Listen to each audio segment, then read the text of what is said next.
اب آج کل موبائلوں میں آ گئے قرآن شریف، تو موبائل میں لوگ پوچھا کرتے ہیں کہ پڑھنا جائز ہے کہ ناجائز ہے.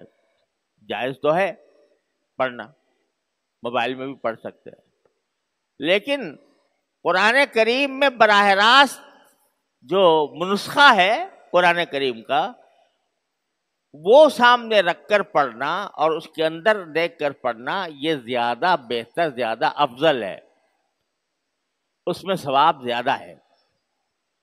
یہ جو ہمیں موبائل کے اندر قرآن کریم نظر آتا ہے یہ قرآن نہیں ہے، یہ قرآن کریم کا عکس ہے. جیسے آئینے میں نظر آ رہا ہو تو اس کے وہ احکام نہیں ہوتے جو حقیقی قرآن کریم کے نسخے کے ہوتے ہیں.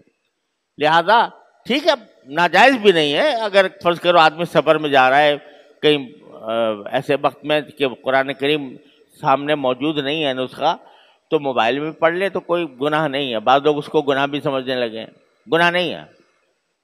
البتہ یہ ہے کہ قرآن کریم کے براہ راست نسخے میں پڑھنا زیادہ افضل ہے، اس میں زیادہ ثواب کی امید ہے.